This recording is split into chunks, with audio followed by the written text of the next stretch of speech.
Albino के हो, albino कस्तो हो, एल्बिनो के हो, एल्बिनो भनेको भनेर सबैजना भन्छन्। सुन्नुहोस्, एल्बिनो भनेको चाहिँ नि, एल्बिनो भनेको जसरी चाहिँ नि मकैबारीमा मकैको कालीपोके हुन्छ, त्यहाँ कालीपोकेको बिउ हुँदैन तर कालीपोके फल्छ, देख्नुभएको छ नि मकैको बोटमा। त्यस्तै सबैलाई बुझाउनुको लागि सरल भाषामा भन्ने हो भनेदेखि चाहिँ हामी चाहिँ कालीपोके होइन, मान्छेको सेतीपोके भनेपछि जस्तै मकैको बिउमा कालीपोकेको बिउ हुँदैन त्यस्तै गरेर कालीपोके फल्छ। अनि मान्छेको छोराछोरीहरू पनि चाहिँ सेतीपोके भनेर चाहिँ तपाईँलाई बुझाउन सजिलो हुन्छ। आज म बुझाउँ राष्ट्रिय एल्बिनो दिवसको उपलक्ष्यमा तपाईँहरू सबैजनालाई हार्दिक मङ्गलमय शुभकामना विश्वभरिका सबै एल्बिनोहरूको लागि। एल्बिनो भनेको बुझ्नुहोस्, एल्बिनो भनेको सेतो कपाल, सेतो छाला र आँखा कमजोर भएको र टाढो ब्ल्याकबोर्डमा हेर्न नसकिने, यसरी हामीहरू एल्बिनो भनिन्छ। यो यसको हुनको कारण चाहिँ मुख्य के हो भनेदेखि चाहिँ हाम्रो शरीरमा कालो रङ बनाउने तत्त्व मेलिनेन्स भन्ने हुँदैन। त्यसैले आज अन्तर्राष्ट्रिय जुन 13 को दिन अन्तर्राष्ट्रिय एल्बिनो दिवस हो। हामीहरू 3 भाइ यस्ता छौँ। तपाईँहरूको परिवार गाउँमा पनि यस्तो हुनुहुन्छ होला। आज जो हुनुहुन्छ एल्बिनो छ भनेदेखि उहाँहरूको पनि चाहिँ यसरी नै भिडियो बनाइदिनु होला र सबैजनाले एल्बिनोहरूलाई चाहिँ तपाईँहरूले माया गर्नु होला। एल्बिनोहरूको आँखा कमजोर हुन्छ, ब्ल्याकबोर्डमा हेर्न सक्नुहुन्न। त्यस्तै गरेर म नेपाल अपाङ्ग एल्बिनो, हाम्रो नेपालको पहिलो जुन एल्बिनोको संस्था छ त्यसको केन्द्रीय सदस्य केसी हुनुहुन्छ, यसको अध्यक्ष डाइरेक्टर प्रखर गुप्ता अनि कोषाध्यक्ष कविता विक्क हुनुहुन्छ।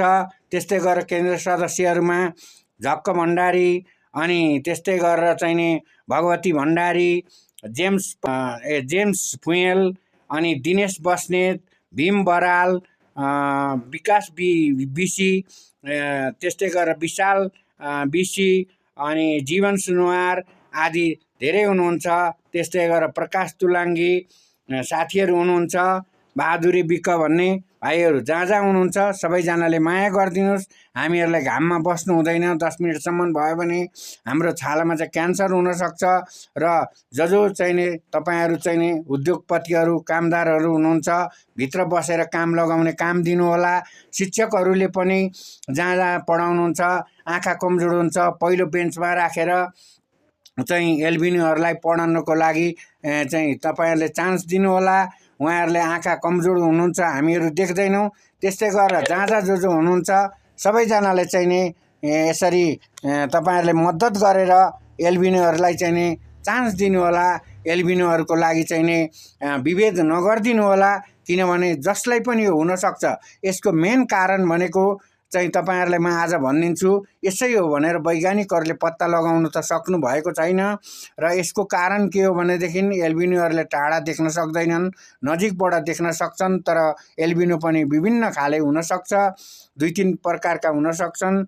त्यसमा एल्बिनोको मेन कारण भनेको चाहिँ नि शरीरको मेलिनेन्सको तत्त्वको जुन कारणले कमजोरी भएको हुँदाखेरि चाहिँ हाम्रो शरीरमा चाहिँ घाममा लगाउने सनस्क्रिन 50 भन्दा माथिको लगाउनु पर्ने हुन्छ। भइसके 2-2 घन्टामा लगाउनु भन्ने हुन्छ, कतिलाई थाहा नै छैन।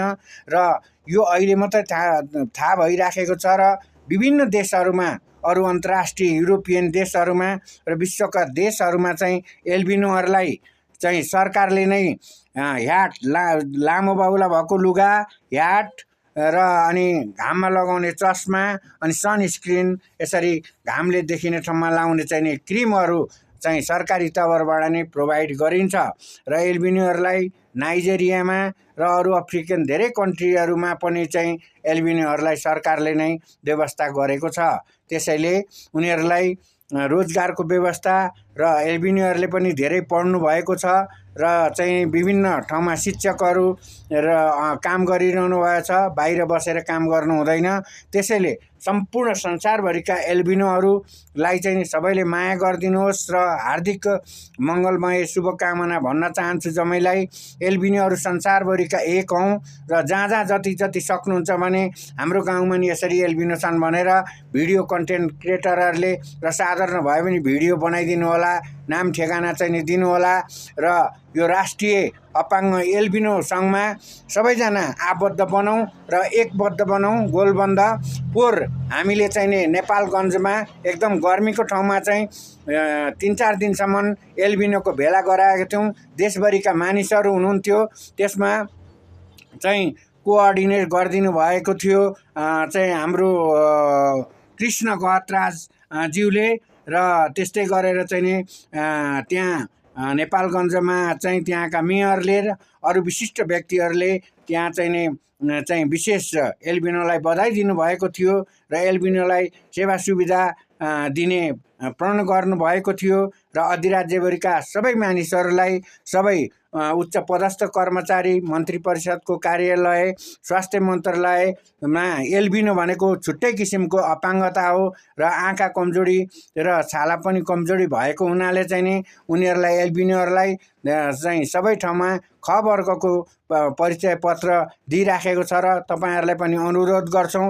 हामीले चाहिँ नि 7 प्रदेशमा चाहिँ एक-एकचोटि पत्र पठाइसकेको छौँ। त्यसलाई डस्टबिनमा नफालिदिनु होला र त्यसै गरेर हामीहरूले आउँदा दिनहरूमा चाहिँ नि मन्त्रालयमा मन्त्रीज्यूहरूसँग पनि भेटघाट गरेर यो हाम्रो एल्बिनो अपाङ्गतालाई चाहिँ 11औं वर्गमा अपाङ्गतामा राखिदिनको लागि हामीले अनुरोध गरेका छौँ। त्यसरी नै भेटघाटको कार्यक्रम स्वास्थ्य मन्त्रालयका प्रतिनिधिहरू डाक्टरहरू सहित र एल्बिनो विशेषज्ञहरूसँग चाहिँ नि हामीले भेट गर्ने कुरा पनि गरेका छौँ र यसरी सबै क्षेत्रबाट चाहिँ मद्दत गरिदिनको लागि हार्दिक अनुरोध गर्दै चाहिँ सहज तरिकाले चाहिँ एल्बिनोहरूलाई अपाङ्गताको खबरको नीलो कार्ड दिने गरिएको छ र सबैजनालाई दिन अनुरोध गर्दै सबैजना एल्बिनोहरू पनि आफू कन्सियस भएर आफूले ज्ञान बुद्धि र जानेका कुराहरूलाई अगाडि बढेर आफ्नो खुट्टामा अगाडि बढ्नको लागि म अनुरोध गर्छु।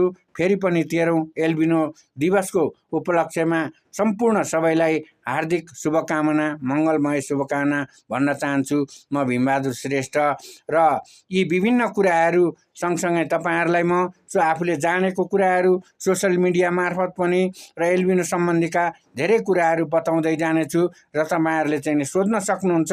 चासो राख्नुभयो भनेदेखि म अरू बताउन सक्नेछु। धन्यवाद।